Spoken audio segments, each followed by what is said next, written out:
Hi friends, అందరికీ నమస్తే. Welcome back to wisdom share 1969 cooking videos. ఈరోజు మనము ఈ వీడియోలో సగ్గుబియ్యంతో చల్ల పునుగులు, టమాటా చట్నీ, అలాగే అల్లపు చట్నీ తయారు చేసుకునే విధానం చూద్దాము. ముందుగా స్టవ్ మీద ఒక ప్యాన్ పెట్టుకొని మంటని లో ఫ్లేమ్లో ఉంచుకొని ఆ ప్యాన్లో ఒక గ్లాస్ అంటే గిద్ద గ్లాస్తో సగ్గుబియ్యం పోసుకొని ఈ సగ్గుబియ్యాన్ని దోరగా వేగేంత వరకు కూడా కలతిప్పుకుంటూ వేయించుకోవాలి. ఈ వేయించుకున్న సగ్గుబియ్యాన్ని తీసి చల్లారేంత వరకు కూడా పక్కన పెట్టుకోవాలి. ఈలోపు మనము టమాటా చట్నీ తయారు చేసుకుందాము. దీనికోసము ఇదే ప్యాన్లో ఒక 2 స్పూన్ల ఆయిల్ వేసుకొని ఆయిల్ వేడెక్కిన తర్వాత 1 స్పూన్ తాలింపు, 1 స్పూన్ పచ్చిపప్పు, ఒక 2 పచ్చిమిరపకాయలు, 2 ఎండుమిర్చి, ఒక 5-6 చిన్నుల్లిపాయలు, కొంచెం అల్లము వేసి కలతిప్పుకుంటూ ఇవి వేగే అంతవరకు వేయించుకోవాలి. ఆ తరువాత దీంట్లోకి కట్ చేసి పెట్టుకున్న 1 కప్పు ఉల్లిగడ్డలు వేసుకొని కలతిప్పుకుంటూ వేగే అంతవరకు వేయించుకొని కొంచెం వేగిన తరువాత 2 కప్పుల టమాటా ముక్కలు పోసి అవి కూడా వేగే అంతవరకు వేయించుకోవాలి. ఇప్పుడు దీంట్లోకి 1 అర స్పూన్ పసుపు, రుచికి సరిపడా సాల్టు, కొంచెం చింతపండు వేసి కలతిప్పుకొని మూతపెట్టి ఒక 2 నిమిషాల పాటు మగ్గించుకోవాలి. ఇవి మగ్గిన తరువాత కొంచెం కరివేపాకు, కొంచెం కొత్తిమీర వేసి బాగా కలతిప్పుకొని పక్కన పెట్టుకొని చల్లారేంతవరకు కూడా పెట్టుకోవాలి. ఈ పాటికి మనం వేయించుకున్న సగ్గుబియ్యం కూడా చల్లారిపోయి ఉంటాయి కదా, కాబట్టి ఒక మిక్సీ జార్ తీసుకొని ఈ చల్లారిపోయిన సగ్గుబియ్యాన్ని మిక్సీ జార్లోకి పోసుకొని మూత పెట్టుకొని మెత్తగా వచ్చే అంతవరకు కూడా గ్రైండ్ చేసుకోవాలి. ఇప్పుడు ఒక ఎంటీ బౌల్ తీసుకొని దాంట్లోకి మనం గ్రైండ్ చేసుకున్న సగ్గుబియ్యం పొడిని వేసి మనం ఏ గ్లాస్తో అయితే సగ్గుబియ్యం తీసుకున్నామో అదే గ్లాస్తో బియ్యపిండిని పోసి రుచికి సరిపడా ఉప్పు, 1/4 స్పూన్ వంట సోడా, 3/4 గ్లాసు పెరుగు వేసి ఇవన్నీ కలిసేటట్టుగా కొంచెం వాటర్ పోసి కలుపుకోవాలి. ఇప్పుడు దీంట్లోకి సన్నగా తొరిగిన 1 కప్పు ఉల్లిగడ్డ ముక్కలు, అలాగే సన్నగా తొరిగిన ఒక 7-8 పచ్చిమిరపకాయ ముక్కలు, 1 స్పూను జీలకర్ర కూడా వేసుకొని పిండిని బాగా కలిసేటట్టుగా కలుపుకోవాలి. ఇప్పుడు దీంట్లోకి కొంచెం కొత్తిమీర, కొంచెం కరివేపాకు వేసుకొని పిండి మొత్తాన్ని కూడా మళ్ళీ బాగా కలుపుకొని మూత పెట్టి ఒక అరగంట సేపు పాటు పక్కన పెట్టుకోవాలి. ఈ పాటికి మనం మగ్గించుకున్న టమాటా మిశ్రమం కూడా చల్లారిపోయి ఉంటుంది కాబట్టి ఒక మిక్సీ జార్ తీసుకొని ఈ మగ్గిన మిశ్రమాన్ని మొత్తాన్ని కూడా మిక్సీ జార్లో వేసుకొని మూత పెట్టి గ్రైండ్ చేసుకోవాలి. చూశారు కదండి, నేనైతే టమాటా చట్నీని కొంచెం గట్టిగానే మెదిగించుకుంటున్నాను. ఎందుకని అంటే జావుగా మెదిగించుకుంటే పునుగులకి సరిగా అంటకపోగా పునుగులు అనేవి రుచిగా కూడా ఉండవు. ఇప్పుడు ఈ టమాటా చట్నీ మొత్తాన్ని కూడా ఒక ఎంటీ బౌల్లోకి ట్రాన్స్ఫర్ చేసుకొని కొన్ని తాలింపు పెట్టుకొని కలతిప్పుకుంటే టమాటా చట్నీ తయారైపోతుంది. ఇప్పుడు మనము అల్లపు చట్నీ తయారు చేసుకోవడానికి ముందుగా స్టవ్ మీద ఒక ప్యాన్ పెట్టుకొని మంటని లో ఫ్లేమ్లో ఉంచి ఒక 2 స్పూన్ల ఆయిల్ వేసి ఆయిల్ వేడెక్కిన తరువాత 1 స్పూను మెంతులు, 1 స్పూన్ జీలకర్ర,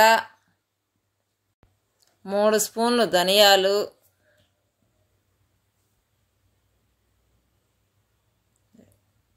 4 స్పూన్లు మినపప్పు, 1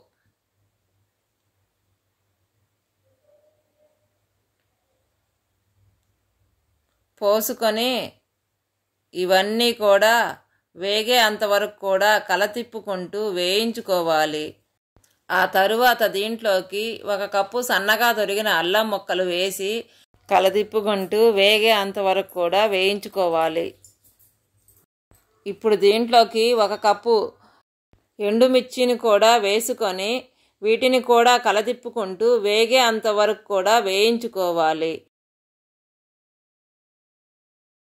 చివరగా కొంచెం చింతపండు కూడా వేసి 1-2 నిమిషాల పాటు వేయించుకోవాలి. ఇప్పుడు దీన్ని కూడా కాసేపు చల్లారి పెట్టుకోవాలి. ఇప్పుడు ఈ అల్లపు చట్నీ మిశ్రమం కూడా చల్లారిపోయిన తరువాత 1 మిక్సీ జార్ తీసుకొని ఈ మిశ్రమాన్ని మొత్తాన్ని కూడా మిక్సీ జార్లో పోసుకొని 1/2 స్పూను ఉప్పు, 1/2 స్పూను పసుపు, 50 గ్రాముల బెల్లం వేసుకొని మూత పెట్టి బాగా గ్రైండ్ చేసుకోవాలి. నేను అల్లపు చట్నీని కూడా గంధములాగా మెదిగించుకోకుండా కొంచెం పలుగ్గానే తీసుకుంటున్నాను. ఎందుకని అంటే అప్పుడే రుచి అనేది రోట్లో రుబ్బుకున్న పచ్చడిలాగా ఉంటుంది.